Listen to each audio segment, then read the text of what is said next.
말씀은 사도행전 9장 1절에서 9절까지 말씀입니다. 저와 여러분들이 한 절씩 교독하겠습니다. 사울이 주의 제자들에 대하여 여전히 위협과 살기가 등등하여 대제사장에게 가서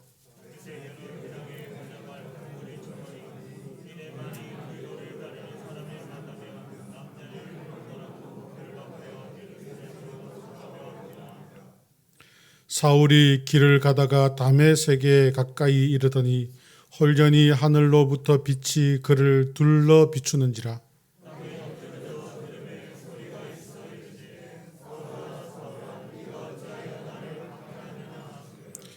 대답하되 주여 누구시니까? 이르시되 나는 내가 박해하는 예수라.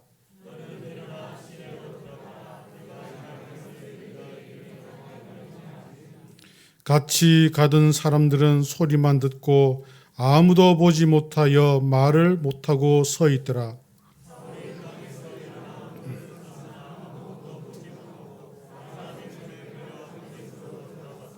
사흘 동안 보지 못하고 먹지도 마시지도 아니하니라.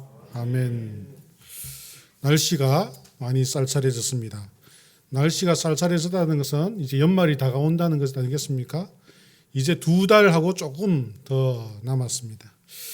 이제 이 연말이 되면 이제 어떤 그 언론사나 이런 데서 10대 뉴스 뭐 이런 게 이제 발표를 하곤 해요. 우리 좀 앞당겨서 올해의 10대 뉴스를 미리 생각해 본다면 어떤 뉴스가 있을 것 같습니까? 아마 제 생각에는 1번이 이제 코로나가 잠잠해진 것. 이제 코로나로부터 이제 어떤 그 모임 그리고 마스크 쓰는 거 뭐 이런 것 해제가 된 것, 뭐 이게 10대 뉴스에 들어가지 않겠나 싶고요. 두 번째는 대통령 이제 윤석열 대통령이 당선된 것, 뭐 이런 것일 것 같고, 세 번째는 뭐 우크라이나 러시아 전쟁 뭐 이런 것이지 않겠나 이런 생각이 듭니다. 그런데 이제 이 사회에도 이렇게 10대 뉴스가 있지만은 우리가 성경의 10대 뉴스를 뽑자라고 한다면 여러분들 어떤 것이 들어갈 것 같습니까? 제가 생각해 보니까 제일 1번이 천지창조 아니겠습니까? 이 세상 하나님께서 이 세상 만물을 창조하신 것. 그 다음에 이제 대홍수 사건 뭐 이런 것. 그 다음에 출애굽 사건 이런 거 들어갈 것 같습니다. 또 이스라엘의 멸망. 또 어떤 게 있겠습니까? 그 중에 가장 중요한 것이 예수님께서 이 땅에 오신 것, 그리고 십자가에 죽으시고 부활하신 것. 뭐 이런 사건들이, 이런 일들이 이 성경의 어떤 그 10대 뉴스에 들어갈 것 같아요. 저는 그 중에서 오늘 본문 말씀을 읽은 이 사울이 바울이 된 사울의 회심도 저는 10대 뉴스에 들어가지 않을까라고 생각되었습니다. 왜냐하면요, 이 사울이 바울이 된 사건은요, 우리 기독교 역사 속에서 아주 중요한, 엄청나게 중요한 그러한 역사 사건 중에 하나인 것입니다. 오늘 말씀은 바로 그 역사의 때 시작이 되는 사울이 회심하여서 바울이 된 그 사건이 바로 오늘 나오는 우리가 읽은 이 말씀인 것입니다. 사울이라는 이름은 이제 사울과 바울이 이름이 다른 것이 아니고 사울이라는 것은 히브리어로 부르면 사울 이렇게 부르게 되고요. 이제 로마어로 부르면 바울 이렇게 부르게 되는 것입니다. 그러니까 같은 이름이에요. 이름은 같은데 히브리어로 부르느냐 로마 이름으로 부르느냐 그 차이인 것입니다. 옛날에 우리나라도 보면 뭐 이렇게 일본 시대 때 보면 이제 이름이 뭐 그런 거 있잖아요. 뭐 영자 뭐 이렇게 들어가는 이름 있으면 우리나라 말로는 영자, 일본 말로는 세이코 뭐 이렇게 부르잖아요. 이렇게 이제 부르는 것이 다른 것이지 이제 그 이름은 같은 것이다라는 것이에요. 이 회심 전에는 사울로 불려졌고요. 회심 이후에 바울로 불려지게 되었습니다.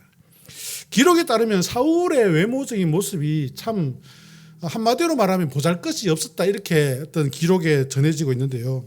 뭐 대머리였고 다리는 안짱다리였고 자그마한 몸짓이었고 눈썹은 일자 눈썹. 눈썹이 이렇게 일자로 딱 돼 있다 그래요. 이게 이제 제 말이 아니고 이제 고대 그 기록에 보면 나와 있는데요. 그리고 코가 이렇게 아주 컸다고 그럽니다. 조금 키는 조그만 데다가 안짱다리에다가 일자 눈썹에다가 코 크고 상상해 보시면 어떤 모습인지 이렇게 모습이 이렇게 그려지겠죠. 예. 그런데 이제 고린도후서에 보면요, 그는 몸이 약하고 말도 잘 못한다 이렇게 되겠어요. 몸이 약하고 말도 잘 못하고 신체적인 지병도 있다. 이런 이제 모습의 어떤 외형을 가지고 있었는데, 그러나 사울은 그 성격에 있어서 아주 적극적인 그러한 모습을 우리 성경을 통하여서 볼 수가 있습니다. 어디에 적극적이었습니까?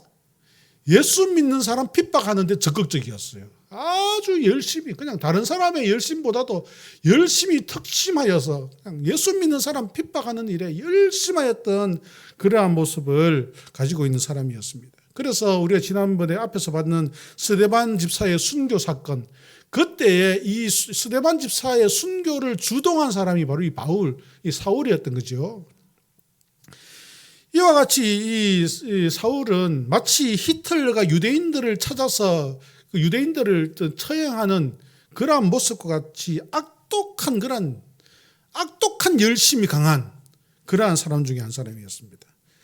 왜 이렇게 사울은 그러한 악독한 열심이 강했는가? 그는 같은 유대인이면서 유대인들을 처형하고 고문하는 일에 아주 열정적인 그러한 모습을 가지고 있었어요. 왜 그런가? 그의 신념 때문입니다. 그의 신념. 사람들에게는 신념, 열정, 또 욕망 이런 거 있잖아요. 신념, 열정, 욕망 이런 것들이 다 비슷한 의미 가운데서 공통적인 특징을 가지고 있는데요. 사울은 특별한 신념이 있었어요. 그래서 그 특별한 신념이 있었는데 한마디로 말씀드리면 잘못된 신념을 가지고 있었던 거죠. 마치 히틀러가 잘못된 민족주의를 가지고 있었기 때문에 유대인들을 학살하였던 것처럼 사울도 역시 잘못된 이런 사상, 잘못된 신념을 가지고 있었기 때문에, 그것도 열심히 있는 잘못된 신념을 가지고 있었기 때문에 예수 믿는 사람들을 핍박하는 일에 그렇게 열심히 했던 그러한 사람 중에 하나였습니다. 즉 우리가 이 땅에 살아가면서 누구나 다 신념은 있어야 됩니다. 신념은 있어야 되죠. 가정에도 가훈이 있듯이 자기 개인에게도 신념이 있어야 돼요. 나는 어떻게 살겠다, 나의 인생의 목표는 무엇이다, 이런 신념이 꼭 있어야 됩니다. 있어야 되는데 이 신념이 바른 신념을 가지고 있어야 돼요. 잘못된 신념을 가지고 있으면 사울처럼 이와 같이 잘못된 열심에 특심하게 되어서 많은 사람들을 희생하게 되는 그러한 일이 일어나게 되는 것이지요. 잘못된 신념을 가지고 있으면요, 이 신념은 강한데 그리고 능력은 있는데 잘못된 신념을 가지고 있으면 만약에 이런 사람이 나라의 지도자가 되면 어떻게 되겠습니까? 나라가 엉망이 되는 거죠. 만약 이런 사람이 어떤 기업의 어떤 기업주가 되어 있으면 그 회사 엉망이 되는 것입니다. 그 회사의 직원들은 고통 속에 살아가게 되겠죠. 어떤 단체의 그러한 단체장이 어떤 잘못된 신념을 가지고 있다. 그러면 그 단체는 그냥 다 잘못된 그런 길로 가게 되고 결국에는 문제가 일어나게 될 것입니다. 그렇기 때문에 우리가 신념은 가지되 어떤 신념을 가져야 되겠습니까? 바른 신념. 바른 신념을 가져야 돼요. 개인마다 어떤 그러한 바른 신념을 가지고 있을 때 사회도 건강해지고 공동체도 건강해질 수 있다. 나라가 건강해질 수 있다라는 것입니다. 그러면 내가 가진 신념이 바른 것인가 안 바른 것인가 어떻게 알 수 있냐는 거죠. 여러분들의 인생의 목표, 그리고 여러분들의 신념이 이것이 바른 것인가 잘못된 것인가 우리가 어떻게 알 수 있는가. 우리가 늘 날마다 나의 개인의 생각, 개인의 신념은 잘못될 수 있다는 생각을 가질 필요가 있어요. 내 생각은 틀릴 수 있다. 사람들은 자기의 생각이 다 옳다고 생각하는 사람들이 있는데 그것은 아주 위험한 생각입니다. 항상 우리는 어떤 생각을 가져야 되냐면요, 내 생각이 틀릴 수 있다라는 생각이 있어야 돼요. 그래야지 잘못된 신념이 있더라도 그것을 고쳐서 바르게 갈 수 있는데, 내 생각이 다 옳다 이렇게 생각한다면요, 그 사람은 결국 사회적으로 왕따가 될 뿐만 아니라 많은 사람들을 힘들게 하게 될 것이라고 생각되어집니다. 자신의 생각을 강요하고 다른 사람들의 이야기를 들어주는 것이 아니라 자기 이야기만 하고 이러기보다 우리는 자기의 생각보다 다른 사람의 이야기를 많이 들어주고, 그리고 어떤 나의 생각이 잘못될 수도 있다, 내 생각을 돌아보고 이러한 것이 필요한 것이죠. 이런 말이 있더라고요. 지갑은 열고 입은 닫아라, 이런 말이 있더라고요. 우리가 나는 잘못될 수 있다 이런 생각을 가질 때 우리는 바른 그런 신념을 가질 수 있는 방법이 될 수 있을 것 같습니다.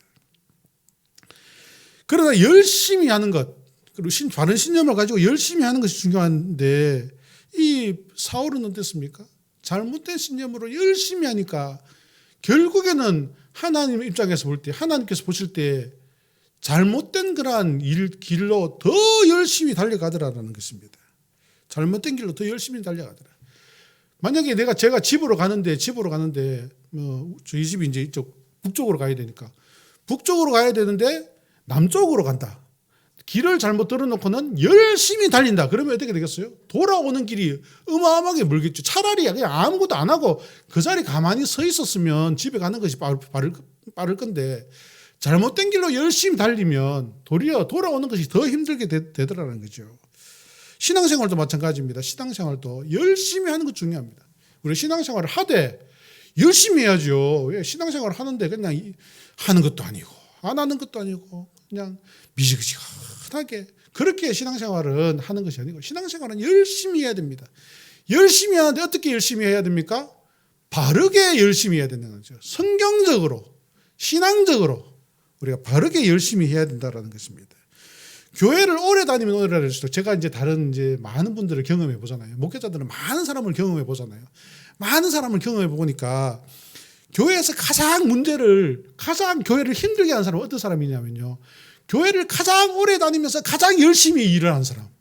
이런 분들이 가장 잘못된 일들을 크게 사고를 치는 그러한 일들이 있더라고요. 물론 열심히 하는 것이 잘못된 것이 아니라 잘못된 것을 열심히 하는 것이 잘못된 것이지 열심히는 해야 돼요. 우리가 열심히 신앙생활을 해야 됩니다. 믿음 생활 열심히 해야 돼요. 말씀을 열심히 듣고 주의 일을 열심히 감당하고 열심히 해야 되죠. 그러나 잘못된 거를 가면 안 된다는 거죠.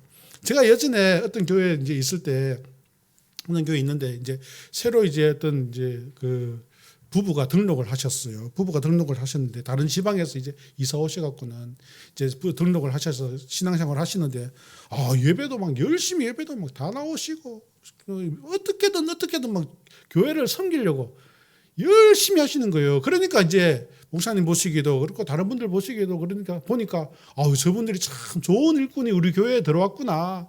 우리 교회에 참 좋은 일꾼이 들어왔다 해갖고는 이제 몇 년이 지나서 직분도 주고 또 이제 부서도 맡기고 그렇게 했거든요. 그런데 이분의 특징이 있는 거예요. 뭐냐면요. 맡기고 보니까 항상 무엇을 하면서 옛날에 내가 어느 교회에 있을 때에 그때도 이렇게 했다고 자꾸 그런 이야기를 하시는 거예요. 예전에 내가 있던 교회에서는 이렇게 했는데 자꾸 이렇게 하니까 어떻게 됩니까? 부서가 이제 화합이 잘 안 되는 거죠. 거기에 있을 때는 그렇게 했지만은 또 이제 새로운 교회 왔으면 그게 맞춰서 또 이 교회의 전통과 또 방법이 있지 않습니까? 가야 될 자기의 것을 버려야 될 게 필요한데 자기의 것을 계속 붙잡고는 자기의 과거의 경험 가지고 모든 것을 하려고 하다 보니까 이제 열심은 하는데 삐그덕 돼서 문제가 일어나는 그러한 일들을 경험해 본 적이 있습니다. 우리는 성경적 본질이 같다면요. 성경적 본질을 벗어나지 않는다면 방법은 다르게 해도 됩니다. 우리 지난주에 투표했잖아요. 투표할 때 예전에는 투표 어떻게 했습니까? 앉아서 이렇게 적었잖아요. 근데 이번에는 우리가 아주 이렇게 선진화된 방법을 도입해서 우리나라에서 이제 하듯이 대통령 선거 하듯이 투표함 설치해서 이렇게 했잖아요.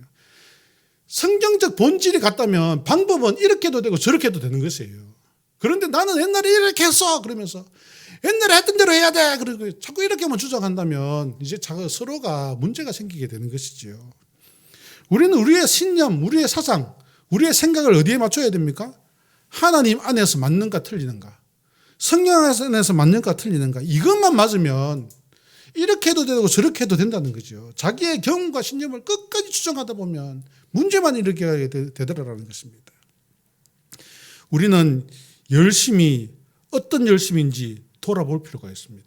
자기의 열심이 어떤 열심인지 우리 가만히 돌아볼 필요가 있어요. 내가 열심히 하긴 하는데 내 안에서 불만과 불평이 계속 쏟아난다. 그러면 잠시 멈추는 것이 좋아요. 불만과 불평 가지고 열심히 하다 보면요, 도리어 이상한 길로 가버립니다. 공동체가 어떤 문제가 생기게 되죠. 차라리 잠시 멈추는 것이 좋아요. 그리고 하나님께 묻습니다. 하나님, 내가 이렇게 하는 것이 맞습니까? 성경을 읽어보면서 하나님 말씀이 어떻게 하라고 하는지 교훈을 들어야 됩니다. 성경을 읽으면서 묵상하면서 내가 이것이 하나님 뜻에 맞는가 틀리는가. 그리고 목사님께 충분한 대화를 가집니다. 목사님, 내가 이렇게 하는 것이 맞습니까? 이런 마음이 필요해요. 이런 방법이 필요한 것입니다. 내가 이것이 맞습니까? 날마다 물어봐야 되는 거예요. 그래서 바른 신념, 바른 생각, 바른 열심을 가지고 나아갈 필요가 있다는 것입니다. 가만히 생각해 보세요. 나는 한 사람이고 다른 사람은 다수잖아요. 내가 틀릴 가능성이 많겠습니까? 다른 사람 전부가 틀릴 가능성이 많겠습니까? 내가 틀릴 가능성이 더 많은 거예요. 그렇기 때문에 많은 사람들의 생각을 듣는 것이 중요하고요. 그중에 특별히 중요한 것이 무엇입니까? 성경이 무엇이라고 말씀하시는가? 하나님이 나에게 무엇이라고 말씀하시는가?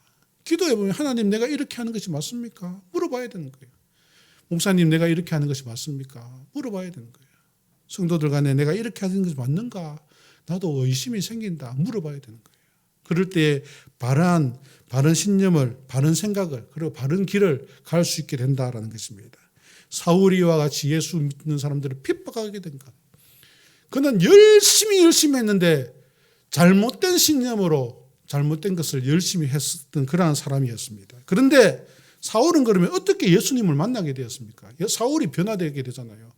어떻게 예수님을 만나게 되었는가? 오늘 말씀을 보면 사울은 다메섹으로 가는 길이었어요. 무엇을 하러 갔습니까? 예수 믿는 사람, 다메섹에 있는 예수 믿는 사람, 그들을 잡아서 그들 역시 또 핍박하기 위해서 가는 길이었습니다.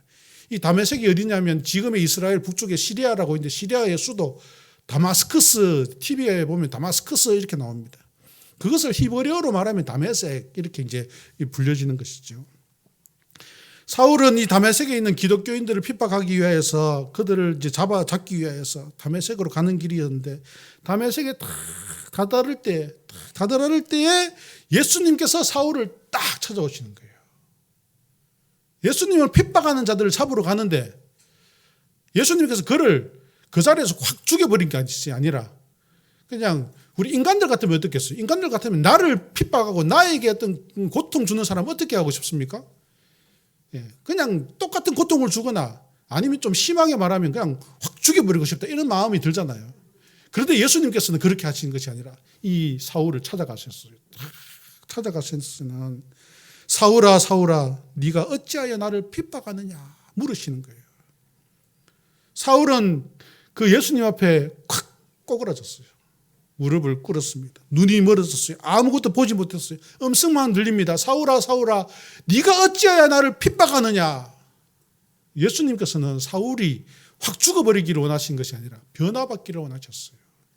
그래서 예수님께서 사울을 찾아가셨습니다. 사울이 대답합니다. 주여 누구시니까? 주여 누구시니까? 헬라어로 티스에이 퀴리에 이렇게 티스에이 퀴리에라는 말이 주님 이런 말이거든요. 퀴리에 퀴리오스 주여 이런 말이죠. 우리 기도할 때 주여 그러잖아요. 퀴리오스 이렇게 하는 거예요. 제가 신대원 처음 입학해서 이제 헬라어를 딱 배우면서 퀴리오스를 배웠어요. 딱 배우고는 교회 가서 이제 통성으로 기도할 때 퀴리오스 막 이렇게 기도했거든요. 퀴리야 막 이렇게 기도하니까 우리 이제 그때 제가 교육 전도사한테 목사님께서 김진호 전도사 방언도 하고 잘하네? 막 그래. 방언이 아닌데 제가 막 이제 배운 것 그때 막 써먹었던 그런 기억이 있습니다.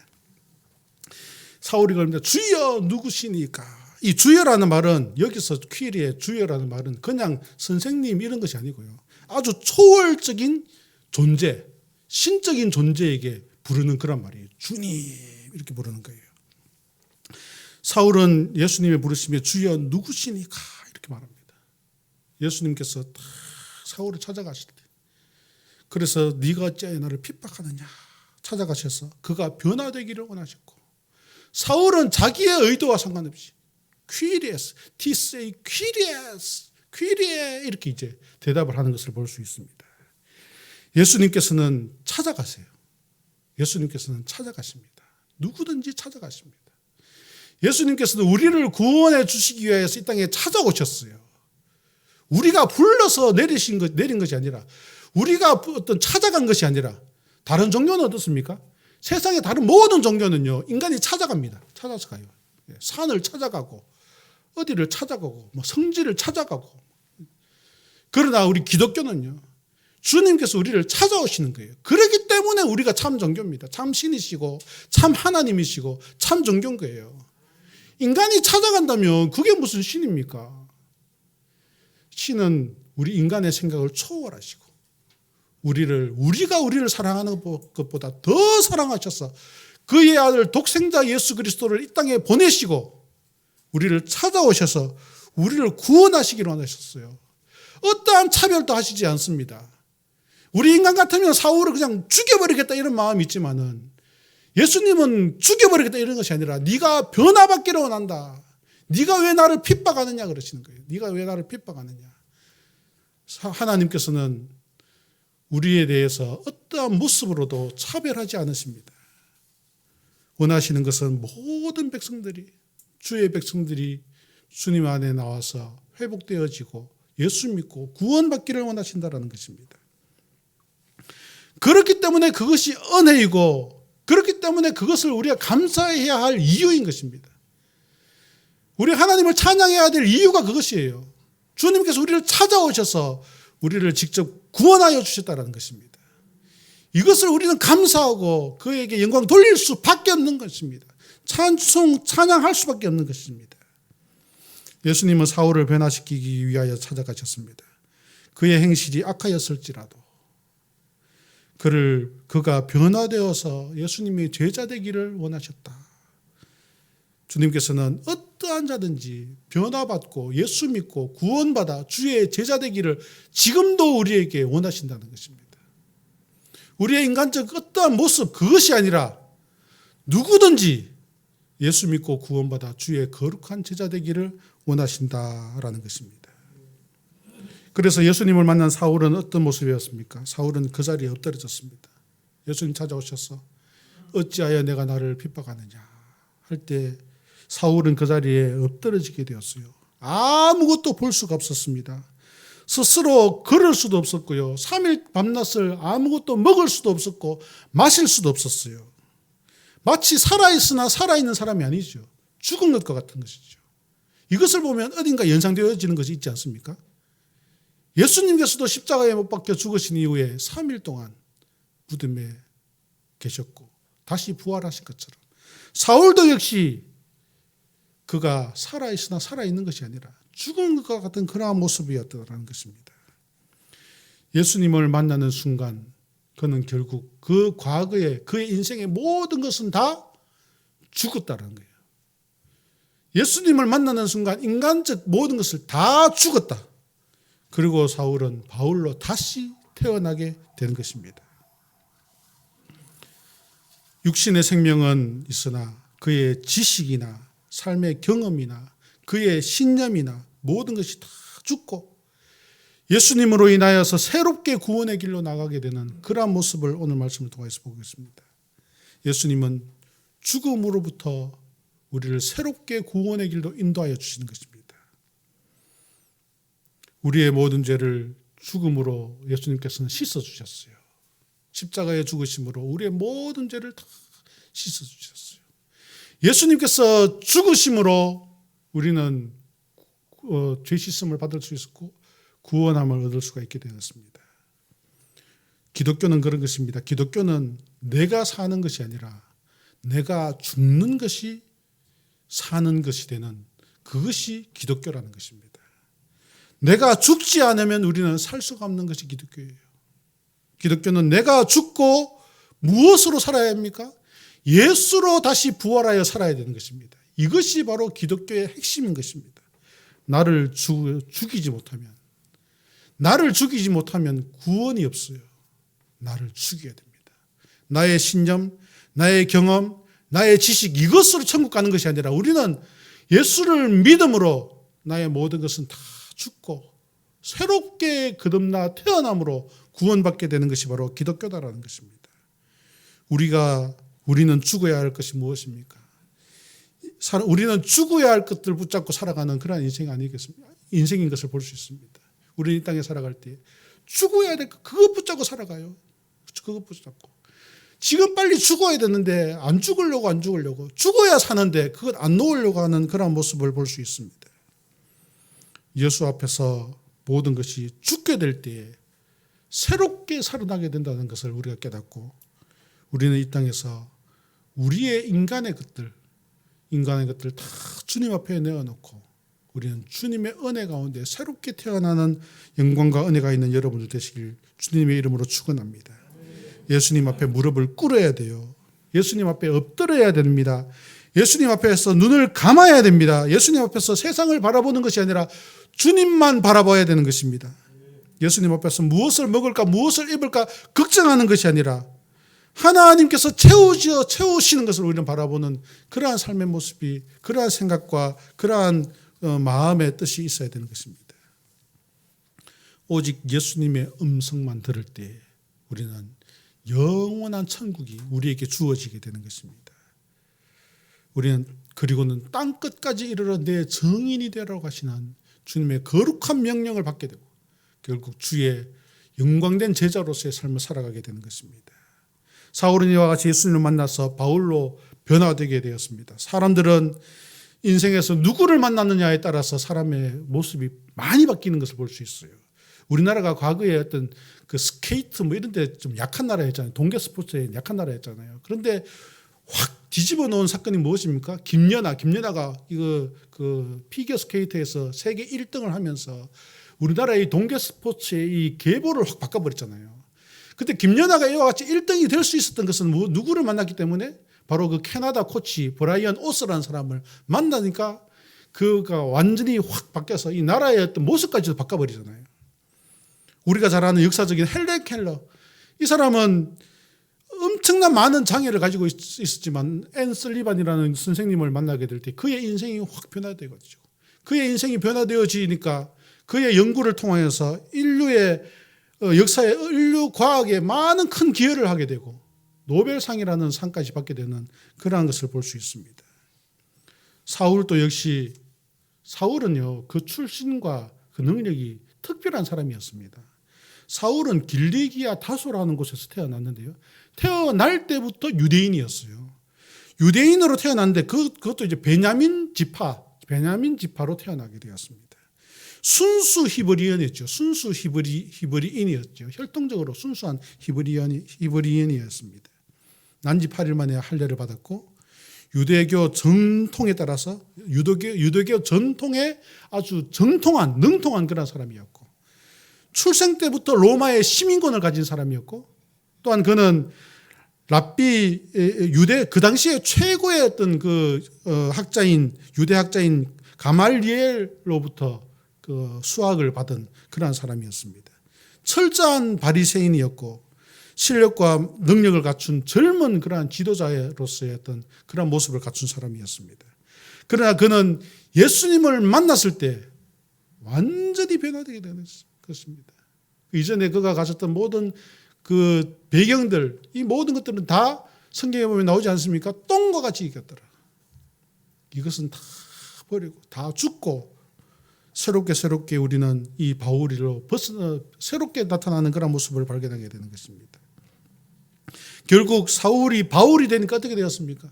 전 세계에 복음 전하는 일에 선교 역사의 어떤 그러한 길을 연 그러한 교회의 역사를, 기독교 역사를 세운 업적을 남기게 되었습니다. 기독교를 박해하는 사람이었어요. 예수 믿는 사람들을 박해하는 사람이었습니다. 그러나 예수님을 만난 이후에 완전히 변화되게 되었습니다. 우리도 이와 같이 예수님을 만나야 돼요. 물론 우리 예수님 다 만났죠. 예수님 만나 구원받은 백성이 되어 지금 이 자리에 있습니다.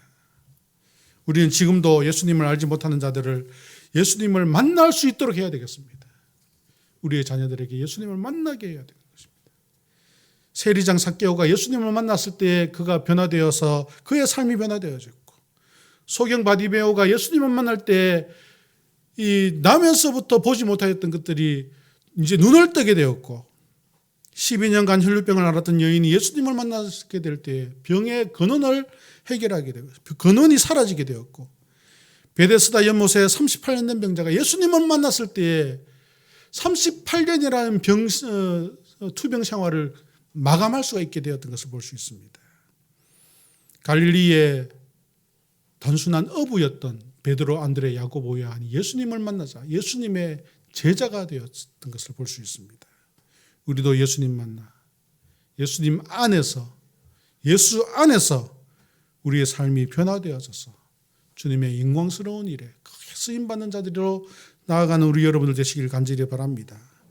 사람은 변하기도 하고 안 변하기도 하는 그러한 특징이 있습니다. 그러나 우리는 꼭 되어져야 하는 것이 있는데 그것이 무엇이냐면 예수님 만나서 예수님의 거룩한 제자로 변화되어져야 하는 것입니다. 잘못된 신념으로 열심히 일을 하는 것이 아니라 우리는 예수님께서 주시는 말씀 가운데서 바른 신앙과 믿음으로 주의 일을 열심히 감당하는 자 되어야 되겠습니다. 우리는 주님 앞에서 죽어야 되는 거예요. 주님 앞에서 내가 죽고 예수로 다시 사는 자가 되어야 되겠습니다.